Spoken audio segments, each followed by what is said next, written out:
الحمد للہ رب العالمین والصلاة والسلام علی سید الانبیاء والمرسلین نبینا محمد وعلی آلہ وصحبہ اجمعین، اما بعد۔ محترم ناظرین کرام، آپ کے سامنے شرح سنہ کا درس چل رہا ہے۔ پچھلے درس کے اندر آزمائش پر بات ہو رہی تھی کہ دین کے اندر آزمائش کسے کہتے ہیں، ایک اصطلاح ہے بدعتیوں کی، تو اس پر جو ہے تفصیل سے بتایا گیا، اور یہ کہ معتزلہ نے، جہمیہ نے کیسے جو ہے ہارون مامون رشید کے دور میں، پھر اس کے بعد واثق باللہ اور معتصم کے دور میں، متوکل کے دور میں سب فتنہ کیسے کھڑا کیا تھا، وہ کیسے لوگوں کو آزماتے تھے، ٹیسٹ لیتے تھے قرآن مخلوق ہے یا نہیں ہے، اور اس کو بنیاد بنا کر کے لوگوں کو مارتے تھے۔ ایسے ہی روافض اور خوارج کا بھی عقیدہ ہے، ایمان ہے اس بات کا، امتحان لینا، ٹیسٹ لینا، لوگوں کو اپنے عقیدے کے اعتبار سے ٹیسٹ لینا، اس کا عقیدہ کیسا ہے، اور پھر اس کے بعد اسی کو وہ دین سمجھتے ہیں پورا۔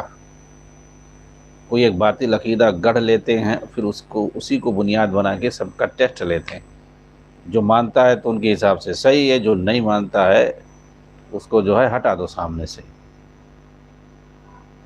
یہ پوری تفصیل آئی۔ اس کے بعد مصنف رحمہ اللہ نے کہا کہ یہ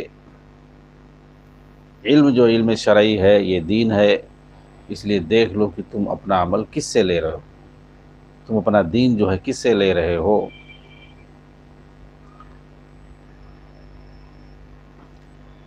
تو یہ انہوں نے، مصنف رحمہ اللہ نے اس کو جو ہے اس طور پر بیان کیا ہے حدیث کے طور پر، یعنی جس سے یہ پتہ چل رہا ہے کہ یہ نبی صلی اللہ علیہ وسلم کا قول ہے۔ حالانکہ صحیح بات یہ ہے کہ یہ نبی صلی اللہ علیہ وسلم کا قول نہیں ہے، یہ جو ہے ایک کبار تابعین میں سے ایک بہت بڑے تابعی ہیں، جلیل القدر تابعی ہیں، ابن سیرین، محمد ابن سیرین رحمہ اللہ، ان کا قول ہے یہ۔ چنانچہ آپ کہتے ہیں یہ علم جو ہے، ان ھذا العلم دین فانظروا امن تاخذون دینکم، یہ علم جو ہے دین ہے، اس لیے دیکھ لو تم اپنا دین کس سے سیکھ رہے ہو، کس سے لے رہے ہو۔ یعنی اپنا دین ہر کسی سے، ایرے غیرے سے نہ سیکھتے پھرو، حق اور باطل کے درمیان خلط ملط نہ کرو۔ یہ ضروری ہے کہ جس سے اپنا دین سیکھو اس کے بارے میں جانکاری حاصل کرو کہ وہ اس لائق ہے کہ وہ دین سکھا سکے، عقیدے اور منہج کی بات بتا سکے، دین کی بنیادوں کو بتا سکے، دین کے احکامات کو سمجھا سکے، وہ دین کے اصولوں کو سمجھتا ہے بھی نہیں کیا نہیں۔ چنانچہ اگر کسی سے حدیث لیتے ہو تو ضروری ہے کہ وہ دیندار ہو، تقوی شعار ہو، عادل ہو، اور اگر فقہ حاصل کرنا چاہتے ہو تو اسے بھی دیندار اور عادل، ثقہ اور دین کا ماہر ہونا ضروری ہے۔ اسی طرح آپ کو دیکھنا ہوگا ہر اس شخص کو جس سے آپ اپنا دین سیکھ رہے ہو۔ بعض محدثین نے کہا جب ہم کسی سے علم دین سیکھنا چاہتے تو اس کے بارے میں دریافت کرنا شروع کرتے، لوگ کہتے کہ کیا تم اس سے شادی کرو گے، اتنا زیادہ پوچھ رہے ہو۔ دراصل اس کی نماز کے بارے میں سوال کیا جاتا، اس کے حالات کے بارے میں سوال کیا جاتا، اور جب مطمئن ہو جاتے کہ وہ اس لائق ہے کہ اس سے اب علم دین سیکھا جائے تو پھر ہم اس سے سیکھتے تھے۔ چنانچہ قرآن سیکھنا ہے، تفسیر پڑھنا ہے، حدیث رسول سیکھنا ہے، یہ سب دین ہے، اور اپنے دین کو صرف امانت داروں سے، نیک لوگوں سے، اور دین کے اندر مہارت رکھنے والوں ہی سے لیا جائے گا، نہ کہ دھوکے بازوں سے اور بدعقیدہ قسم کے جاہلوں سے، بلکہ ایسا شخص ہو جس کا اہل السنہ ہونا بالکل واضح ہو، یعنی اس کا عقیدہ اور منہج بھی درست ہو، کیونکہ اہل البدع کے یہاں تقیہ ہوتا ہے، وہ اپنے عقائد کو چھپا کر رکھتے ہیں، ان کے غموض اور ہیلے ہوتے ہیں ان کے یہاں۔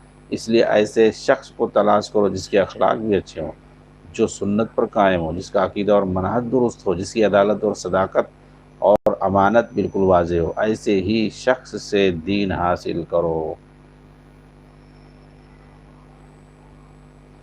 آج کل بہت سارے لوگ پوچھتے ہیں اور بولتے ہیں، باقاعدہ ایک ٹرینڈ چل گیا ہے، اور بدعتیوں والا جو ہے بیانیہ لوگ پھیلاتے ہیں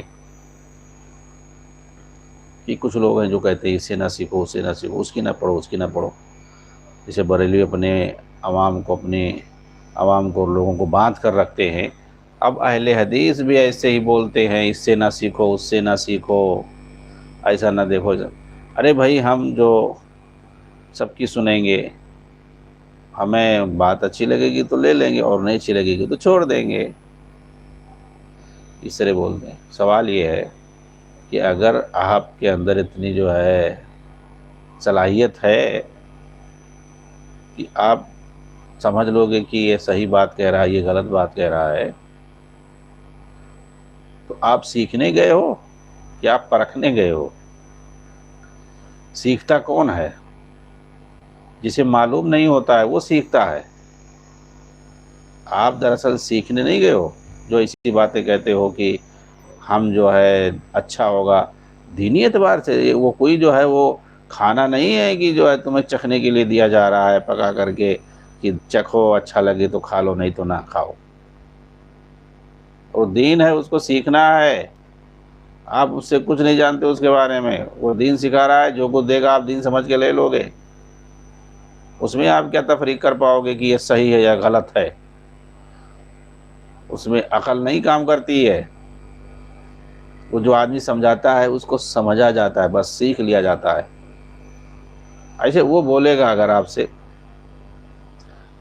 کہ اصل حقدار حضرت علی تھے، لیکن آپ نے صبر کیا، اور لوگوں نے عام طور سے مدینہ والوں نے انصاریوں نے زیادہ تر ابو بکر کا ساتھ دے دیا.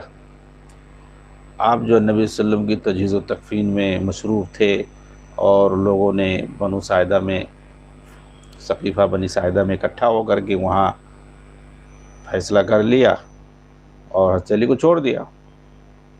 ایسا اور ویسا اور بہت واقعات بھی سنا دیں گے آپ، وہ سنا دے گا. تو آپ کیا سمجھو گے؟ آپ کو کیا پتہ کہ جو حقدار کون ہے؟ اب یہ کہو گے کہ ہاں حضرت علی جو ہے انہی کا ہونا چاہیے تھا، اور لوگوں نے غلط کیا، زیادتی کی، لیکن چلو مسلمانوں نے اکٹھا ہو کر کے فیصلہ کیا تو انہی کی بات مانی جائے گی، گرچہ کوئی مسئلہ نہیں ہے. ایک جو ہے فاضل کی موجودگی میں جو ہے ایک مفضول جو ہے امام ہو سکتا ہے. یعنی مطلب یہ ہے کہ ایک جو صاحب حق ہے، مستحق ہے، اس کو نہیں دیا گیا، تو ایک غیر مستحق ہے، ایک مفضول ہے، وہ افضل نہیں ہے، تو افضل موجود ہے، پھر بھی جو اس کو دے دیا گیا تو کوئی مسئلہ نہیں ہے، چلے گا. لیکن حقیقت یہ ہے کہ جو افضل ہے اور جو مستحق ہے اس کو ملنا چاہیے تھا. لیکن اس کی موجودگی میں اگر اس نے جو ہے کوئی کوشش نہیں کی، یا اس نے جو ہے مطلب اس کے لیے کوئی تڑپ نہیں رکھی، دوسرا آ کے لے لیتا ہے، سنبھال لیتا ہے ذمہ داری، تو کوئی حرج نہیں ہے. تو بھائی روافض تو بالکل غاصب کہتے ہیں، لیکن اگر اس طرح آپ خود سمجھائے تو آپ کو کیا پتہ چلے گا؟ کوئی عقیدے کا مسئلہ ہے، اگر کوئی بتاتا ہے اللہ ہر جگہ ہے، سب ہر جگہ رہے، آپ کو کیا پتہ چلے گا؟ وحدت الوجود کے بارے میں آ کر کے وہ بورڈ بنا کر کے اس پہ سمجھاتا ہے، فلسفے سے جوڑ کر کے، بگ بینگ تھیری سے جوڑ کر کے سمجھاتا ہے، دنیا کیسے وجود میں آئی، کائنات کیسے بنی، وغیرہ وغیرہ. ایسا لگ رہا ہے کہ سب مشاہدہ کر رہے تھے. وہ آپ کو سمجھا دے گا، وحدت الوجود سمجھا رہا ہوگا. وحدت الوجود کا کیا معنی ہے؟ اس کائنات بسیط کے اندر اس کے وجود کے سوا کوئی چیز ہے ہی نہیں. پھر خالق مخلوق کا تصور ختم، رازق مرزوق کا تصور ختم، عابد معبود کا تصور ختم، سب ختم ہو جائے گا. تو وحدت الوجود آپ کو سمجھا دے گا ڈاکٹر اسرار کی طرح سے. آپ وہی سمجھو گے کہ ہاں یہی تو صحیح عقیدہ ہے. آپ کیا اس میں غلط بتا پاؤ گے؟ بھئی آپ جانتی نہیں ہو کچھ، کیونکہ آپ جو ہے عقیدے کی جو ہے آئین سے نہیں واقف ہو، تو کیا بتاؤ گے؟ آپ کو کیا تمیز رکھو گے؟ جو اچھا لگے گا لے لیں گے، وہ اچھا لگنے والی بات تھوڑی نا. ارے دین اسلام کے اندر کوئی ایسا نہیں کہ وہ اچھا لگ رہا ہے تو ہم اس کو لے رہے ہیں. اس میں حکم ہوتا ہے، اس میں ایمان رکھنے کے لیے آرڈر دیا جاتا ہے کہ یہ ایسا ہے آپ کو ماننا ہے، ایسا ایسے آپ کو عمل کرنا ہے. اس میں ماننے، یقین کرنے اور عمل کرنے کے لیے کہا جاتا ہے. سمجھ رہے ہیں؟ اس میں نہیں کہ اچھا لگے گا تو لے لیں گے، نہیں اچھا لگے گا، ایسا کچھ نہیں. تو ایسی جو باتیں کہتے ہیں وہ غلط کہتے ہیں، صحیح نہیں ہے کہ جو ہم سب کی سنیں گے، جو اچھی لگے گی لے لیں گے، جو اچھی نہیں لگے گی چھوڑ دیں گی۔ ارے رے اتنی صلاحیت ہے تمہارے اندر، اس کا مطلب ہے تم سیکھ نہیں رہے ہو، ٹھیک ہے، تم اس کو پرکھ رہے ہو۔ اور یہ چیز علماء کے یہاں پائی جاتی ہے، ان کے بارے میں اگر کوئی عالم ہے، وہ دین کے اصولوں سے واقف ہے، سب کچھ عقیدے منہج کو جانتا ہے، وہ اگر ایسی بات کہتا ہے تو صحیح، تو علماء کو کوئی منع بھی نہیں کرتا ہے۔ اور علماء سیکھیں گے کیا بھائی؟ انہوں نے تو پہلے سیکھا ہوا ہے، عقیدہ منہج اور احکام وغیرہ پہلے سے پڑھا ہوا ہے۔ ہاں وہ مزید جو ہے وہ مطالعہ کر کے ساری چیزیں اپنا مطالعہ اور وسیع کرتے ہیں، بڑھاتے ہیں، اور بدعتیوں کو سنتے ہیں، ان کی کتابیں پڑھتے ہیں، ان کی غلطیوں کو سمجھنے کے لیے، جاننے کے لیے، تاکہ اس کا جواب دے سکیں، اس پر رد کر سکیں۔ اور جواب دینے اور رد کرنے ہی سے جو ہے سنت اور توحید یہ محفوظ رہتا ہے۔ ایسے لوگوں کی بڑی فضیلت آئی ہے جو لوگ سنت کا دفاع کرتے ہیں، توحید کا جو دفاع کرتے ہیں۔ جی ہاں، دین اسلام کے اندر ایسے لوگوں کی بڑی فضیلت آئی ہے، پذیرائی آئی ہے۔ تو بہرحال جو لوگ ایسی باتیں کہتے ہیں ان کو بدعتیوں نے ایسا سکھایا ہوا ہے، پٹی پڑھایا ہوا ہے، ورنہ اہل حدیثوں کے یہاں ایسا کچھ نہیں ہے۔ وہ منع تھوڑی کرتے ہیں کہ کوئی ان کی نہ پڑھے، ان کی نہ پڑھے۔ ارے جو اہلیت رکھتا ہے پڑھنے کی وہ کسی کی بھی پڑھے، اس میں کون سی بڑی بات؟ پڑھنے کے لیے، سننے کے لیے کوئی منع نہیں کرتا ہے، سیکھنے کے لیے منع کرتا ہے۔ آپ اگر مثال کے طور پر ڈاکٹر اسرار ہوں، انجینئر مرزا ہو، کوئی بھی ہو، یا کوئی بھی بدعقیدہ قسم کا انسان ہو، بدعتی ہو، تو اس کو سننے کے لیے، پڑھنے کے لیے کوئی منع نہیں کرتا کہ اس کی کتابیں نہ پڑھو، اس کے جو ہے سنو۔ سیکھنے کے لیے منع کرتا ہے۔ ایک آدمی جو ابھی کچھ نہیں جانتا ہے، دین سیکھنے جا رہا ہے، ارے بھئی دین سیکھنا ہے تو ان سے سیکھو جو دین میں ماہر ہیں، جن کا عقیدہ صحیح ہے، جن کا منہج صحیح ہے، جو قرآن حدیث کی روشنی میں دین کو صحیح سے صحابہ کی فہم اور منہج کے حساب سے سکھاتے ہیں۔ جسے صحابہ نے سیکھا دین کو نبی سے، ویسے ہی وہ سکھا رہا ہے، اسے سب کچھ معلوم، اس سے سیکھو۔ آپ بدعتیوں سے سیکھو، بدعتی ہو جاؤ گے، تو اس لیے منع کر رہا۔ تو آپ یہ بات یاد رکھیں کہ کوئی اہل حدیث میں کوئی بھی ایسا عالم نہیں ہوگا جو کسی کو پڑھنے سے یا سننے سے منع کرتا ہے، وہ دین کو سیکھنے سے منع کر رہا ہے۔ ایک آدمی کہہ رہا ہے کہ میں ان کو سننا چاہتا ہوں، مطلب کیا سیکھنا چاہتا ہوں، وہ مراد لے رہا ہوتا ہے۔ اب جیسے کوئی عالم تھوڑی پوچھے گا، یا کوئی منتہی طلبہ ہے، یعنی بڑے طلبہ جو ہو جاتے ہیں فضیلت وغیرہ میں، عالمیت وغیرہ پڑھ رہے ہوتے ہیں، ان کے لیے بھی کوئی مسئلہ نہیں، وہ سمجھتے ہیں اصول وغیرہ کی باتیں، پڑھ چکے ہوتے ہیں، بہت ساری باتیں سمجھ جاتے ہیں وہ۔ تو جو چھوٹے بچے ہیں، طلبہ ہیں، یا جو عوام الناس ہے، جن کو سیکھنا ہے ابھی دین، ان کو روکا جاتا ہے کہ ایسے لوگوں سے مت سیکھو دین، ان کی باتیں سن کر کے ان سے کلاس لو، ان کی جو ہے تقریریں سنو، لیکچر سنو، ان کی کتابیں پڑھو۔ ظاہر سی بات ہے آپ سیکھ رہے ہو، سیکھنے کے لیے پڑھ رہے ہو ان کی کتابیں، تو اس سے جو ہے منع کیا جاتا ہے۔ جو سیکھنے کے لیے کسی کو پڑھتا اور سنتا ہے، ان کو روکا جاتا ہے کہ بدعتیوں سے دین کو مت سیکھو۔ دین سیکھنا ہے تو اچھے لوگوں سے سیکھو تاکہ اچھی بات ملے۔ اب ایک آدمی جو ہے اگر وہ فن طب کے اندر صلاحیت حاصل کرنا چاہتا ہے، طبیب بننا چاہتا ہے، ڈاکٹر بننا چاہتا ہے، تو کیا وہ جھولا چھاپ سے جائے گا سیکھنے کے لیے، یا ایسی کوئی یونیورسٹی چنے گا، یا کوئی اسکول وغیرہ جہاں پہ کچھ خاص پڑھائی وڑھائی نہ ہوتی ہو، جھولا چھاپ پڑھانے والے ہوں، یا کوئی پریکٹس کر رہا ہے جھولا چھاپ، اس کو کچھ آتا جاتا نہیں، وہاں پہ وہ جائے گا سیکھنے؟ کبھی نہیں جائے۔ وہ یہی چاہے گا آدمی کہ کوئی اچھا ڈاکٹر ہو جو بالکل ماہر ہو، ہاں MBBS ہو، MD ہو، سرجن ہو، ایسا اس سے سیکھے گا وہ، جو اس فن کے اندر ماہر ہے۔ ظاہر سی بات ہے جو اس فن میں ماہر ہوگا وہی سکھائے گا۔ ایک آدمی کو میکینک سیکھنا ہے، موٹر بنانا ہے، اور کچھ اس میں مہارت حاصل کرنی ہے، وہ کس سے جائے گا سیکھنے کے لیے؟ جو پنچر بنا رہا ہے اس کے پاس جائے گا میکینک سیکھنے؟ کہ جس کے پاس ایک بڑی گیریج ہے اس کے اندر کوئی ماسٹر ہوگا، کوئی ایک میکینیکل کوئی ماسٹر ہوگا، وہ سکھا رہا ہوگا بہت سارے لوگوں کو، وہ اس کے پاس جائے گا سیکھنے کے لیے، کہ جو ایک آدمی پنچر کی دکان کھولا ہوا ہے وہ صرف جو ہے ٹائر ٹیوب کے بارے میں جانتا ہے، اس سے جائے گا وہ سیکھنے کے لیے؟ اس سے نہیں جائے گا سیکھنے کے لیے میکینک، وہ گیریج میں کسی بڑی گیریج میں جائے گا، وہاں کوئی ایک ماسٹر ہوگا وہ سکھاتا ہے، اس کے پاس جائے گا سیکھنے کے لیے۔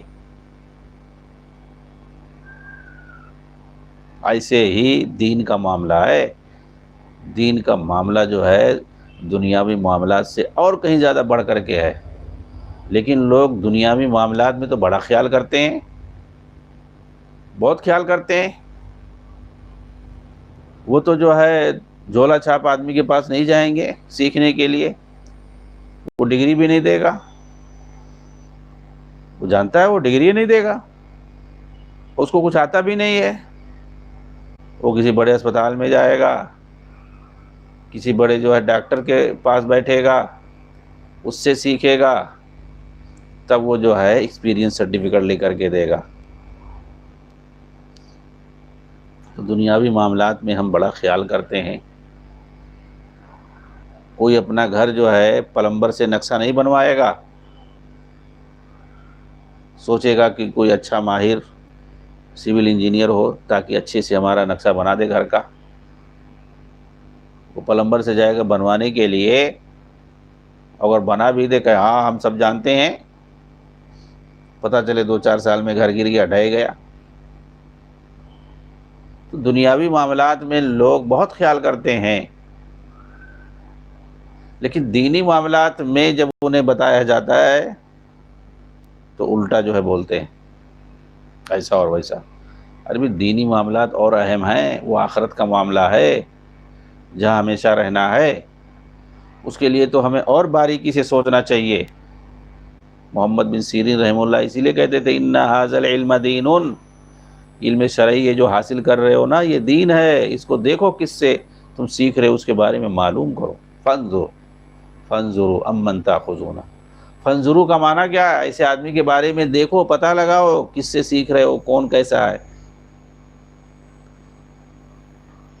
تو سب سے پہلی بات جو ہم یہاں بتانا چاہ رہے ہیں وہ یہی کہ جو منع کیا جاتا ہے اہل حدیثوں میں، جو بولا جاتا ہے کہ ان کی نہ سنو ان کی نہ، وہ کس کو منع کیا جاتا ہے؟ جو دین سیکھنا چاہتے ہیں، ابھی جاہل ہیں، ان کو دین کے اصولوں کا کچھ علم نہیں ہے، عقیدے کے بارے میں کچھ جانکاری نہیں ہے، دین کے احکامات کے بارے میں نہیں کچھ معلومات ہے، تو وہ جاننا چاہتے ہیں، معلومات لینا چاہتے ہیں، سیکھنا چاہتے ہیں تاکہ وہ عمل کر سکیں اور صحیح عقیدہ رکھ سکیں، توحید پر قائم رکھ سکیں، سنت پہ قائم رہ سکیں، اور پھر عمل کریں صحیح سے قرآن حدیث کی روشنی میں۔ تو ظاہر سی بات ہے دینی احکام کو سمجھنے کے لیے ان کو عمل کرنا ہے، اور عقائد کے بارے میں جانکاری حاصل کرنے کے لیے، کیونکہ انہیں ایمان رکھنا ہے۔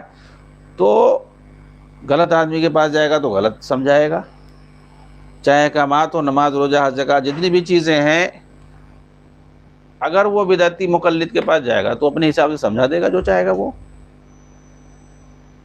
کچھ بھی وہ کہے گا کہ کون ہے نماز کا معاملہ، اس میں عورتوں کا معاملہ الگ ہے اور مردوں کا الگ ہے، عورت جو ہے سینے پر ہاتھ باندھے گی، مرد جو ہے ناف کے نیچے ہاتھ باندھے گا، وغیرہ وغیرہ۔ عورت جو ہے سجدے میں جائے گی تو ایسا بیٹھے گی، ایسی جو ہے بیٹھے، ایسی کیفیت اختیار کرے گی، مرد جو ہے اس طرح بیٹھے گا، اس کو ایسا ہونا ویسا ہونا، پیٹ جو ہے ران سے دور ہو، وہ عورت جو ہے چپٹک بیٹھے گی۔ ارے بھائی سب کہاں لکھا ہے فرق؟ لیکن وہ گیا سیکھنے کے لیے نا، دین اس کو تو بتائے گا جیسے وہی سمجھے گا۔ عورت کی نماز الگ ہے، مرد کی الگ ہے، سب کچھ الگ ہے۔ کہاں دلیل ہے؟ کہاں الگ بتایا گیا ایسا عورت سینے پہ ہاتھ باندھے؟ یہ کہاں لکھا ہے بھائی؟ اچھا عورت کے لیے لکھا ہے سینے پر ہاتھ باندھے، تو مرد کے لیے نہیں لکھا ہے؟ دنیا بھر کی باتیں وہ بولتے ہیں۔ تو آپ ان کے پاس جاؤ گے دین سیکھنے کے لیے، آپ تو کچھ جانتے نہیں ہو، پڑھے لکھے ہو نہیں۔ اگر جاہل ہو، سیکھنا بھی چاہتے ہو، تو کس سے سیکھو گے دین؟ محمد بن سیرین رحمہ اللہ کیا کہہ رہے ہیں؟ دیکھو کون ہے، کیسا ہے، اس کا عقیدہ کیسا ہے، ہاں تو پتہ چلے غلط سکھا دے تم کو، وہی لے کے چلے آؤ گے ڈگڈگی بجانے کی، پھر فائدہ کیا ہوگا؟ ایک بدعتی وحدت الوجودی کے پاس جاؤ گے جو مردود خمینی کا پرچارک، وہ کیا سکھائے گا بھائی؟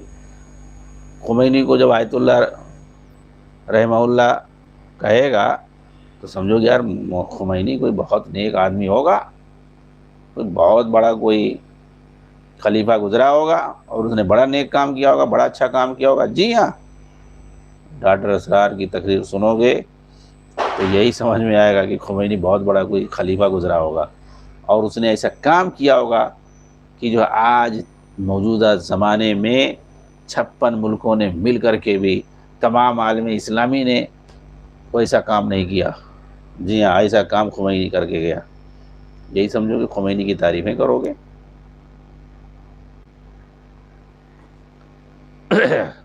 تو جس کے پاس جاؤ گے بدعتیوں کے پاس تو اپنی بدعت پروسے گا دین کے نام پہ، آپ اسی کو لے لو گے، لے کے چلے آؤ گے اور اس کی بھی تعریفیں کرو گے اور سیکھ کر کے آؤ گے جو اس پہ عمل کرو گے دین سمجھ کر کے۔ تو اہل حدیث بھائی اسی لیے تو روکتے ہیں کہ دین فلاں سے مت سیکھو، بلکہ جو صحیح عقیدے اور منہج کا ہو، قرآن حدیث کی روشنی میں صحابہ کے فہم اور منہج کے مطابق ہو، سکھاتا ہو، دین کا ماہر ہو، اس کے پاس جاؤ۔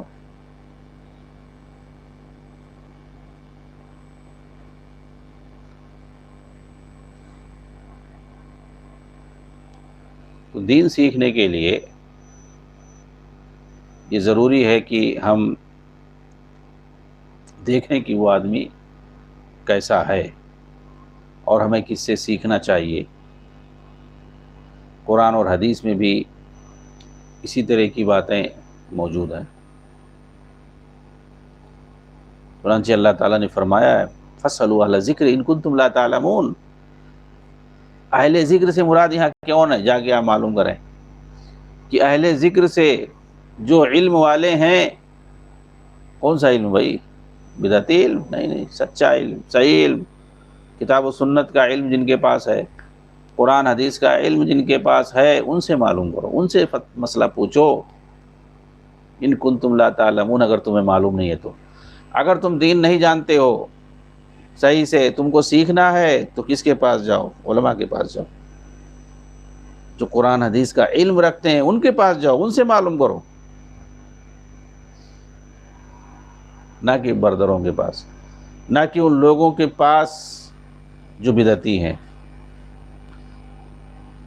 جو بدعقیدہ ہیں، جو جاہل ہیں، جبہ کبہ پہن کر کے، ٹوپی لگا کر کے اور آ کر کے سوشل میڈیا پہ بیٹھ جاتے ہیں اور سمجھتے ہیں، اپنے آپ کو دین کا ٹھیکیدار سمجھ لیتے ہیں اور لوگ جو ہے ان سے دین سیکھنا شروع کر دیتے ہیں۔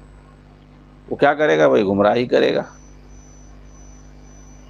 اس کے بارے میں معلوم کرو بھائی کہ یہ جو کوٹ پینٹ پہن کے ٹائی لگا کر کے اور جو دین کا ٹھیکیدار بنا ہوا ہے، یہاں تک کہ بہت سارے جاہل قسم کے لوگ علامۃ الدہر اور شیخ الاسلام تک بولتے ہیں، ایسے بہت سارے مل جائیں گے گمراہ اور بدعقیدہ قسم کے لوگ۔ محمد ولد حسن ددو معروف ہے اخوانیوں میں، شیخ الاسلام اور پتہ نہیں کیا کیا بولا جاتا ہے۔ تو ضروری ہے کہ ہم دین بدعتیوں سے نہ سیکھیں۔ ممکن ہے اس نے پڑھائی کی ہو اور بہت زیادہ اس کو علم بھی ہو، لیکن اس کا غلط علم ہے، شریعت کو صحیح سے اس نے نہیں سیکھا ہے، غلط سیکھا اس نے وحدت الوجود کو توحید سمجھا ہوا ہے اور بہت ساری گمراہیاں اس کے پاس، وہ تصوف کے بھول بھولیوں میں گھوم رہا ہے، شرک اور بدعات کی کھائی میں بھٹک رہا ہے۔ جی ہاں، تقلید کے دلدل میں پھنسا ہوا ہے اور بہت ساری گمراہیوں کے کیچڑ میں لت پت ہے۔ آپ اس سے جا رہے ہو دین سیکھنے کے لیے، ارے بھائی جو قرآن حدیث کو صحیح سے جانتا ہو، پڑھا رہا ہو، سیکھتا ہو، اس سے جاؤ سیکھنے کے لیے۔ تو یہ واضح ہونا چاہیے کہ اہل حدیث میں سے کوئی بھی عالم آپ کو کسی کو پڑھنے یا سننے سے منع نہیں کرتا ہے، سیکھنے سے منع کرتا ہے، یہ یاد رکھنا بس۔ اور لوگ یہی بیوقوف بناتے ہیں کہ دیکھو فلاں نے تو کہتے ہیں ان کو بھی سنو، ان کو بھی سنو۔ ارے سننے سے کون منع کرتا ہے؟ پڑھنے سے کون منع کرتا ہے؟ جن کے پاس پڑھنے کی صلاحیت ہے اور جو عالم ہیں وہ کسی کو بھی سنیں، پڑھیں، ان کو تو ضروری، ہم بھی پڑھتے ہیں، سنتے ہیں، اور پھر اس کے بعد رد بھی کرتے ہیں سن کر کے کہ یہ غلط انہوں نے کہا۔ اگر آپ کے پاس بھی صلاحیت ہے، آپ پڑھے لکھے ہیں، ممکن ہے آپ مجھ سے بھی زیادہ پڑھے لکھے ہوں، میری تو ایک حد ہے، میں بہت کم پڑھا لکھا ہوں، آپ بہت زیادہ پڑھے لکھے ہوں، آپ کسی کی بھی سنیں، کسی کی کو بھی پڑھیں، مطالعہ کریں۔ اگر یہ مقصد ہے کہ ہم اس کو سمجھیں کہ بھائی ناقدانہ انداز میں کس کو پڑھ کر کے ہمیں پتہ چلے گا کہ کہاں گمراہی ہے، کہاں غلطی ہے، اس حساب سے ہم رد کریں گے، کوئی مسئلہ نہیں ہے، اچھی بات ہے، کرنا بھی چاہیے۔ اور آج کل تو سوشل میڈیا میں ضرورت بھی ہے ایسے لوگوں پر رد کر لیں، ایسے لوگوں کو جواب دینا، تاکہ جو بہت سارے لوگ جو ان لوگوں کے پیچھے پڑھ کر کے گمراہیوں میں پڑے جا رہے ہیں اور اچھوں کو برا اور بروں کو اچھا بنا رہے ہیں، جو گمراہیاں پروس رہے ہیں ان کو بہت اچھا سمجھا جا رہا ہے، اور جو لوگ قرآن حدیث کی صحیح سی بات بتاتے ہیں ان کے خلاف پروپیگنڈے کیے جاتے ہیں۔ اس لیے ہمیں بدعتیوں کے پروپیگنڈے میں آنے کی ضرورت نہیں ہے۔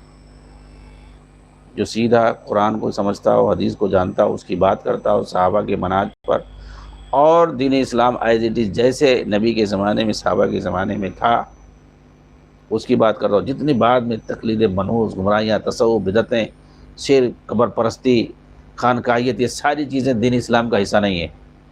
اس کے خلاف وہ بولتا ہو، یہ بھی ضروری ہے۔ جی ہاں، وہ توحید و سنت کا درس بھی دیتا ہو اور شرک و بدعت اور دیگر گمراہیوں پر نکیر بھی کرتا ہو، یہ بھی ضروری ہے۔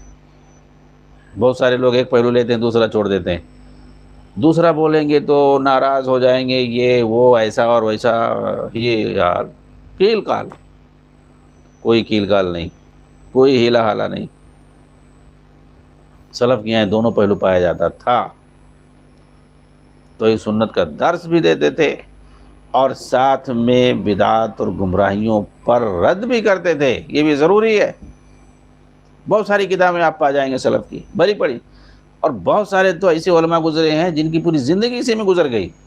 شیخ الاسلام ابن تیمیہ کو مان لیں آپ ایک طرح سے، جتنی کتابیں آپ کی دیکھو فلاں کے رد پہ، اس کے رد پہ، اس کے رد پہ، اس کے رد پہ، وہ رد ہی ہے سب، تردید ہی میں لکھا آپ نے، بڑی بڑی کتابیں تردید میں آپ نے لکھی ہیں۔ جی ہاں، کہتے تردید، کچھ لوگ ہوتے ہیں تردید پہ لکھتے رہتے ہیں ہمیشہ، ہے اور ان کے خلاف ان کا کچھ کام ہی نہیں رہ گیا۔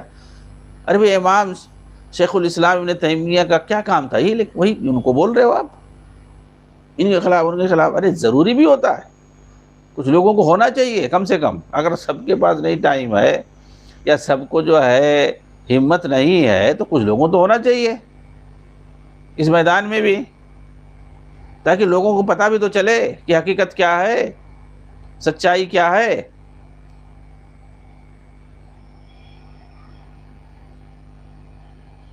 ایک صحابی تھے بہت جلیل القدر صحابی، حذیفہ بن یمان رضی اللہ تعالیٰ عنہ، کہتے ہیں کان الناس یسألون النبی صلی اللہ علیہ وسلم عن الخیر وکنت اسألہ عن الشر۔ اکثر لوگ نبی صلی اللہ علیہ وسلم سے خیر کے بارے میں پوچھتے تھے، اسے کرنے کے لیے، ٹھیک ہے، اچھی بات، اور ہم جیسے لوگ پوچھتے تھے، میں اللہ کے رسول سے شر کے بارے میں پوچھتے تھے، شر کے بارے میں، تاکہ میں اسے بچ سکوں، اسے آگاہ ہو سکوں کہ یہ غلط ہے، اس سے کیسے بچنا ہے۔ جی ہاں، بہرحال میں اسی پر اپنی بات کو ختم کرتا ہوں۔ وآخر دعوانا الحمدللہ رب العالمین، والسلام علیکم ورحمۃ اللہ وبرکاتہ۔